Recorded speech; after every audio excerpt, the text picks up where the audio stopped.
Hello all, welcome to iDream Career Path. This is Chiranjeevi, Competitive Exams Mentor. కేవలం 10th క్లాస్తోనే ప్రభుత్వ ఉద్యోగం కావాలనుకుంటున్నారా? అందులోనూ 35,000 పైగా జీతం వచ్చే 10th క్లాస్తోనే కేవలం ప్రభుత్వ ఉద్యోగం. ఈ వివరాలకు మనం పూర్తిగా ఈ వీడియోలో చూద్దాం. CSIR council of scientific and industrial research నుంచి అయితే టెక్నీషియన్ పోస్ట్కి గాను నోటిఫికేషన్ రావడం జరిగింది. దీనికి ఆన్లైన్ అప్లికేషన్ ఫామ్ అనేది 18th ఆగస్టున స్టార్ట్ అయిందండి. లాస్ట్ డేట్ వచ్చేసరికి September 7th is the last date to apply online.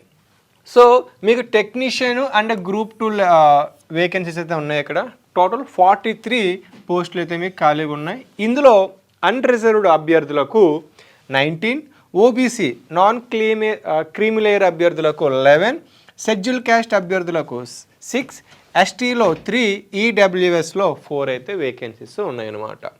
మీకు ఇది గ్రూప్ సి లెవెల్ పోస్ట్ అండి. ఇది గ్రూప్ సి లెవెల్ పోస్టు. మీకు శాలరీ అనేది 19,900 నుంచి 63,200 వరకు ఉంటుంది. మీకు ఇన్ హ్యాండ్ యావరేజ్గా 35K ప్లస్ అయితే మీకు శాలరీ అయితే ఉంటుంది. 35K salary.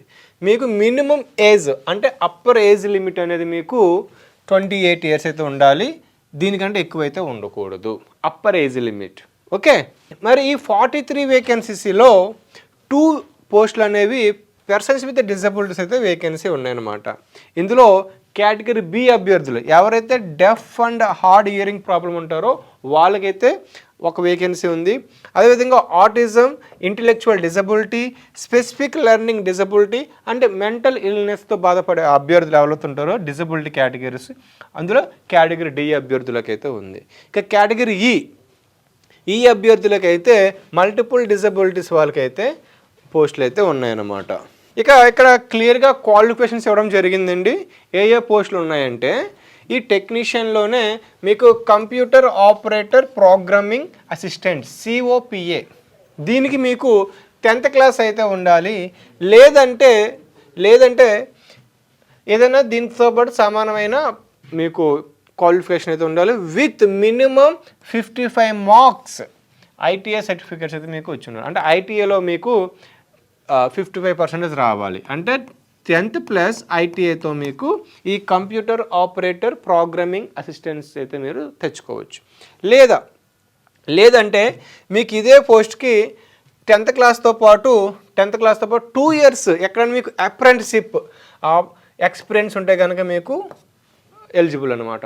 నేను గతంలో చెప్పాను మీకు ఏమని, అప్రెంటిస్షిప్ చేయడం వల్ల మీకు ఒక 1 ఇయర్ మీకు 10,000 శాలరీ ఇచ్చి ట్రైనింగ్ పీరియడ్ తీసుకున్నా సరే ఫర్దర్గా పోటీ పరీక్షలకు మీకు చాలా హెల్ప్ అవుతుందని. ఇది ఒక ఉదాహరణ. ఏం చూడండి, 10th క్లాస్తో పాటు ఎవరైతే 2 ఇయర్స్ ఫుల్ టైం అప్రెంటిస్షిప్గా ఎక్స్పీరియన్స్ చేసి ఉంటారో వాళ్ళకి దీనికైతే క్వాలిఫికేషన్ ఇవ్వడం జరిగింది.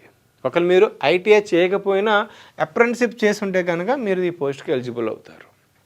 నెక్స్ట్ లేదు మీకు ITA లేదు, లేదంటే ఈ 2 ఇయర్స్ అప్రెంటిస్షిప్ ఎక్స్పీరియన్స్ లేదు, అప్పుడేంటి 10th క్లాస్తో పాటు మినిమం 3 ఇయర్స్ ఎక్స్పీరియన్స్లో ఉండాలి. దేనిలో కంప్యూటర్ ఆపరేటర్ అండ్ ప్రోగ్రామింగ్ అసిస్టెంట్స్లో మీకు ఎక్స్పీరియన్స్ ఉంటే కనుక మీకు తీసుకుంటారు ఈ పోస్టులకి.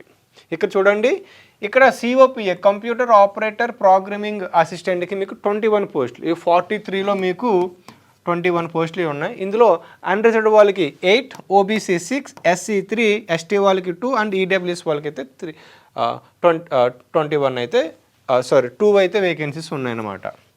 ఇక ఈ 21 పోస్టుల్లో డిజబిలిటీస్ వాళ్ళకి అయితే 2 అయితే ఉన్నాయన్నమాట. ఓకే, ఇంకా ఎక్స్ సర్వీస్ మెన్ కూడా 2 పోస్టులు అయితే వేకెన్సీస్ ఉన్నాయి. నెక్స్ట్ పోస్ట్ ఏంటి చూడండి, డెస్క్టాప్ పబ్లిషింగ్ ఆపరేటర్ DPO సంబంధించి మొత్తం మీకు 7 పోస్టులు అయితే ఉన్నాయి. దీనికి కూడా క్వాలిఫికేషన్ SSC 10th క్లాస్ అయితే ఉండాలి. లేదంటే 2 ఇయర్స్ ఫుల్ టైం అప్రెంటిస్షిప్ మీకు ఎక్స్పీరియన్స్ అయితే ఉంటే కనుక మీరు దీనికి ఎలిజిబుల్ అవుతారు. లేదంటే మీకు 55% 3 ఇయర్స్ ఎక్స్పీరియన్స్ అయితే మీకు డెస్క్టాప్ పబ్లిషింగ్ ఆపరేటర్లో మీకు ఉన్నట్లయితే మీకు దీనికి ఎలిజిబుల్. ఓవరాల్ 10th క్లాస్ అయితే దీనికి ఎలిజిబుల్ అనమాట. మీరు దీన్ని గుర్తుపెట్టుకోవాలి. నెక్స్ట్ ఇక next post computer hardware networking maintenance CH and NM పోస్ట్కి అయితే మీకు టోటల్ 5 వేకెన్సీస్ ఉన్నాయి. దీనికి కూడా 10th క్లాస్ క్వాలిఫికేషన్ సరిపోతుంది. దీంతోపాటు మీకు 55% మార్క్స్ అనేది మీకు ఐటీఐలో వచ్చి ఉండాలి. లేదంటే మీకు 2 years ఎక్స్పీరియన్స్ అప్రెంటిస్షిప్గా చేస్తుంటే కనుక మీరు దీనికి ఎలిజిబుల్ అవుతారు. ఆర్ఎల్స్ లేకున్నట్లయితే కంప్యూటర్ హార్డ్వేర్ అండ్ నెట్వర్కింగ్ మెయింటెనెన్స్లో మీకు 3 years ఎక్స్పీరియన్స్ ఉంటే కనుక దీంతోపాటు 10th క్లాస్ మీకు ఉంటే దీనికి ఎలిజిబుల్ అవుతారు. ఇక నెక్స్ట్ పోస్ట్ వచ్చేసరికి మెడికల్ ల్యాబ్ టెక్నీషియన్. దీన్ని కూడా 10th క్లాస్ క్వాలిఫికేషన్ అడుగుతున్నారు. మీకు దీనికి 2 పోస్టులు అయితే ఉన్నాయన్నమాట. ఇక దీనికి మీకు చూడండి సైన్స్ సబ్జెక్ట్స్ మీకు 10th క్లాస్లో ఉంటాయి కాబట్టి 10th క్లాస్తో పాటు 55% ఐటీఐలో మీకు ఆర్ఎల్స్ మీకు ఈ మెడికల్ ల్యాబ్ టెక్నీషియన్ అయితే మీరు ఎలిజిబుల్ అవుతారు. దీనికి 2 years ఎక్స్పీరియన్స్ మీకు అప్రెంటిస్షిప్ ఉన్నా, లేదు అంటే 3 years మీకు ఈ ల్యాబ్ టెక్నీషియన్గా మెడికల్ ల్యాబ్ టెక్నీషియన్గా మీకు అనుభవం ఉంటే కనుక మీరు దీనికి అర్హులే 10th క్లాస్తో. ఇక నెక్స్ట్ పోస్ట్ చూసుకున్నట్లయితే డ్రాఫ్ట్స్మెన్ ఆర్కిటెక్చర్ 2 పోస్టులు ఉన్నాయి. దీన్ని కూడా 10th క్లాస్తో పాటు ఐటీఐలో మీకు 55% మార్క్స్ రావాలి. లేదంటే ఇందా చెప్పినట్టుగా 2 years ఎక్స్పీరియన్స్ మీకు అప్రెంటిస్షిప్ ఉండాలి. లేకుంటే డ్రాఫ్ట్స్మెన్గా మీరు ఎక్కడైనా పనిచేసిన 3 years అనుభవం ఉంటే కనుక మీరు దీనికి ఎలిజిబుల్ అనమాట. ఇక ఇన్స్ట్రుమెంట్ మెకానిక్ దీనికి 2 పోస్టులు అయితే ఉన్నాయి. దీన్ని కూడా 10th క్లాస్ ప్లస్ ఐటీఐ లేదా 10th ప్లస్ మీకు 2 years అప్రెంటిస్షిప్ చేసి ఉండాలి, లేదా 10th క్లాస్ ప్లస్ 3 years మీరు ఈ ఇన్స్ట్రుమెంట్ మెకానిక్గా మీరు ఎక్కడైనా వర్క్ చేసి ఉండాలి. నెక్స్ట్ డ్రాఫ్ట్స్మెన్ మెకానికల్ 1 పోస్ట్ ఉంది. దీన్ని కూడా సేమ్ క్వాలిఫికేషన్స్ వర్తిస్తాయి. అదేవిధంగా డ్రాఫ్ట్స్మెన్ సివిల్స్ కూడా సేమ్ సివిల్ దీన్ని కూడా సేమ్ క్వాలిఫికేషన్ అయితే ఉంటుంది. కాకపోతే సివిల్ వాళ్ళకి సివిల్ ఉండాలి, మెకానిక్ వాళ్ళకి మెకానికల్ అయితే ఎక్స్పీరియన్స్ ఉండాలి. ఇక నెక్స్ట్ పోస్ట్ చూడండి LCPA laboratory assistant in chemical plant. దీనికి గాను 1 పోస్ట్ అయితే వేకెన్సీ ఉంది. దట్టు సిఎస్ఐఆర్లో మీకు ఈ జాబ్ అయితే ఉంటుంది. సేమ్ దీనికి పైలాగే 10th class plus 2 years ITI లేదంటే 2 years అప్రెంటిస్షిప్ లేదంటే 3 years మీరు ల్యాబొరేటరీ అసిస్టెంట్గా మీరు ఎక్కడైనా చేస్తుంటే కనుక మీరు దీనికి ఎలిజిబుల్ అనమాట. ఇక లాస్ట్ ఇంటీరియర్ డిజైన్ దీనికి కూడా సేమ్ క్వాలిఫికేషన్స్ 10th క్లాస్ ఉంటే సరిపోతుంది. నెక్స్ట్ అప్లికేషన్ ఫీజు విషయానికి వస్తే SC ST PWD ex service men and women వాళ్ళకైతే ఫీజు లేదు. ఇంకా రిమైనింగ్ వాళ్ళు ఎవరైతే ఉంటారో వాళ్ళందరూ కూడా 500 రూపీస్ అంటే బీసీ అదేవిధంగా జనరల్ అండర్రిజర్వ్డ్ కేటగిరీ అభ్యర్థులకైతే మీకు 500 రూపీస్ మీకు ఉంటుంది. దీన్ని మీరు ఆన్లైన్లో ఎస్బీఐ ద్వారా మీరైతే పే చేయవలసి ఉంటుంది. మినిమం ఏజ్ లిమిట్ మీకు maximum upper age limit 28 years అయితే ఉండాలి. మరి సార్ నాకు 29 years ఉన్నాయి, మరి దీనికి ఎలిజిబుల్లా? నా 10th క్లాస్ చేస్తున్నాను, ఐటీఐ నాకు ఉంది, మరి దీనికి ఎలిజిబుల్ అంటే అవును మీరు ఎలిజిబుల్లే. మరి మీరు 28 years అన్నారు కదా సార్, మీరు 29కి ఎలాగ ఎలిజిబుల్ అవుతారంటే అక్కడే మీకు తెలుసుకోవాల్సింది ఏజ్ రిలాక్సేషన్. ఏజ్ రిలాక్సేషన్ ద్వారా మీకు ఎస్సీ ఎస్టీ అభ్యర్థి అయితే కనుక 5 years ఉంటుంది. ఒకవేళ నువ్వు ఓబీసీ నాన్ క్రిమినల్ అభ్యర్థి అయితే 3 years, పీడబ్ల్యూడి అభ్యర్థి అయితే నీకు 10 years అయితే నీకు ఏజ్ రిలాక్సేషన్ ఉంటుంది. ఇప్పుడు 29 కదా, నువ్వు ఎస్సీ అభ్యర్థి అయితే కనుక 29 ప్లస్ ఈ ఏజ్ రిలాక్సేషన్ 5 years కలుపుకుంటే కనుక మీకు 34 years. సో 34 years లోపు వరకు రాసుకోవడానికి అవకాశం అయితే ఉంది. నెక్స్ట్ సెలక్షన్ విధానం మీకు ఎలా ఉంటుందండి చూడండి. మీకు అప్లికేషన్స్ అనేవి మీకు తీసుకెళ్తే మీకు అప్లై చేసిన తర్వాత స్క్రీనింగ్ కమిటీ మిమ్మల్ని చెక్ చేస్తుంది. దీని తర్వాత షార్ట్ లిస్ట్ చేస్తుంది. రికమెండెడ్ క్యాండిడేట్స్ని షార్ట్ లిస్ట్ చేసి మీకు ఒక ట్రేడ్ టెస్ట్ పెడతారు. సివిల్ అయితే సివిల్ వాళ్ళకి, మెకానికల్, ఎలక్ట్రికల్ మీకు ఒక ట్రేడ్ టెస్ట్ పెడతారు. ఆ ట్రేడ్ టెస్ట్ ఎవరైతే క్వాలిఫై అవుతారో వాళ్ళని కాంపిటేటివ్ ఎగ్జామ్ రిటన్ ఎగ్జామ్కి పిలుస్తారనమాట. అందులో మీకు పేపర్ 1, పేపర్ 2, పేపర్ 3 పేపర్స్ అయితే మీకు ఎగ్జామ్ ఉంటుంది. ఇక్కడ చూడండి ఫస్ట్ మీకు ట్రేడ్ టెస్ట్ పెడతారు, దాని తర్వాత మీకు రిటన్ టెస్ట్ పెడతారనమాట. ఓకే, ఇక్కడ క్లియర్గా మెన్షన్ చేస్తారు పేపర్ 1లో మీకు చూసినట్లయితే పేపర్ 2 అండ్ పేపర్ 3లో only evaluate those candidates who secure minimum marks. అంటే పేపర్ 1లో ఎవరైతే మినిమం మార్క్స్ తెచ్చుకుంటారో వాళ్ళ పేపర్లు ఏదైతే పేపర్ 2, పేపర్ 3 ఉందో అవి ఇవాల్యుయేట్ చేస్తారు. మీరు కనుక మినిమం మార్క్స్ పేపర్ 1లో తెచ్చుకోకుంటే మీ రిమైనింగ్ పేపర్ 2, పేపర్ 3 అనేవి ఇవాల్యుయేట్ చేయరనమాట.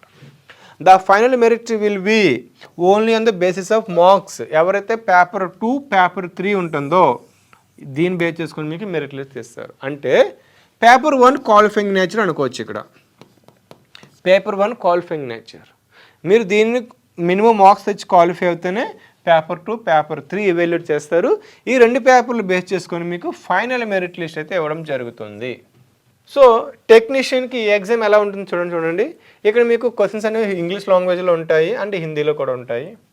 మీకు 10th క్లాస్ లేదంటే 12th స్టాండర్డ్ క్వశ్చన్స్ అయితే రావడం జరుగుతున్నాయి. 150 క్వశ్చన్స్ ఉంటాయి మీకు ఓవరాల్గా. 2 hours 30 minutes మీకు ఎగ్జామ్ అయితే ఉంటుంది. నెక్స్ట్ ఇది అయిపోయిన తర్వాత మీకు పేపర్ 1 ఉంటుంది కదా, ఈ పేపర్ 1లో మీకు మెంటల్ ఎబిలిటీ టెస్ట్ అయితే మీకు ఉంటుంది. ఇందులో 50 క్వశ్చన్స్ వస్తాయి. ఓకే, 50 క్వశ్చన్స్ వస్తాయి. ఈచ్ క్వశ్చన్కి 2 మార్క్స్ అయితే మీకు ఉంటుంది. నో నెగిటివ్ మార్కింగ్, కాబట్టి మీరు అన్నింటికీ ఆన్సర్ చేసినా నో ప్రాబ్లం మీకు. ఇక నెక్స్ట్ పేపర్ 2 విషయానికి వస్తే మీకు 30 minutes టైం ఉంటుంది. ఈ 30 minutes మీకు జనరల్ అవేర్నెస్, జనరల్ ఇంగ్లీష్ ఉంటుంది. టోటల్గా 50 క్వశ్చన్స్ అయితే రావడం జరుగుతుంది.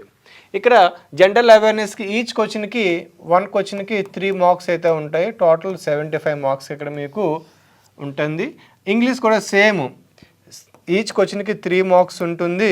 75 క్వశ్చన్స్ అయితే 75 మార్క్స్ అయితే ఉంటుంది. అంటే టోటల్గా 150 మార్క్స్ అయితే ఎగ్జామ్ జరుగుతుంది. సో 1 నెగిటివ్ మార్కింగ్ అండ్ మీకు నెగిటివ్ మార్కింగ్ ఉంది. ఇక్కడ ఒకళ్ళు రాంగ్ ఆన్సర్ చేస్తే ఒక నెగిటివ్ మార్కింగ్ పోతుంది. సో మీరు మూడు క్వశ్చన్స్ రాంగ్ చేస్తే 1 క్వశ్చన్ రైట్ ఆన్సర్ అయితే మీకు పోతుంది అనమాట. నెక్స్ట్ పేపర్ 3లో మీకు మీ ట్రేడ్ సంబంధించి కన్సర్న్ సబ్జెక్ట్ మీద మీకు కోర్ సబ్జెక్ట్ మీద మీకు అయితే ఎగ్జామ్ ఉంటుంది. 50 క్వశ్చన్స్ వస్తాయి. ఈచ్ క్వశ్చన్కి అయితే మీకు 3 మార్క్స్ ఉంటుంది. టోటల్గా అయితే 150 మార్క్స్కి ఎగ్జామ్ జరుగుతుంది. ఇక్కడ నెగిటివ్ మార్కింగ్ అయితే 1 మార్క్ అయితే నెగిటివ్ మార్కింగ్ ఉంది.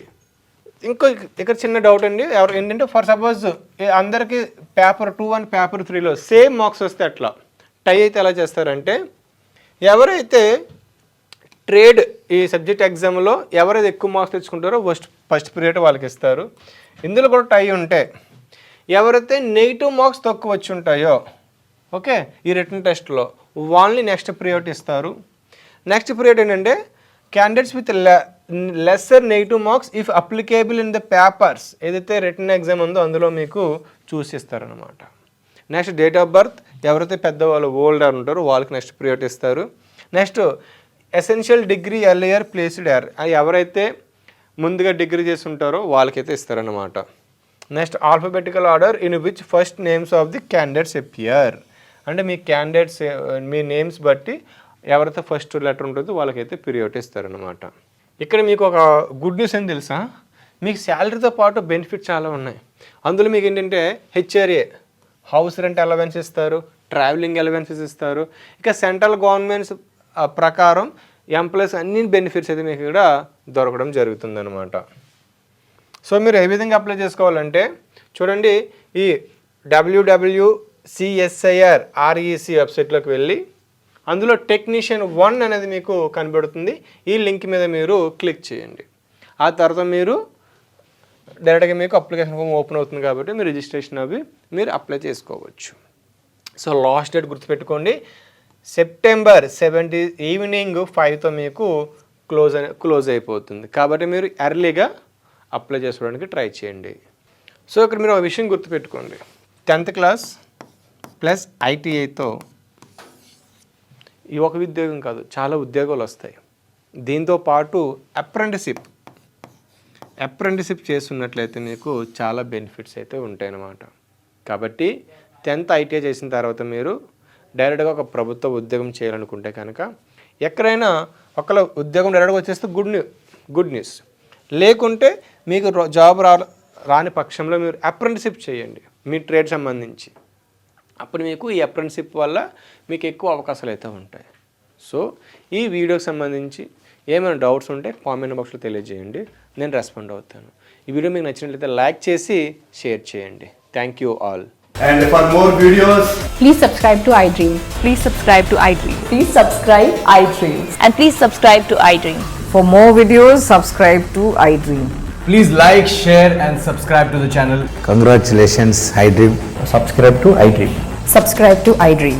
So subscribe to iDream Media.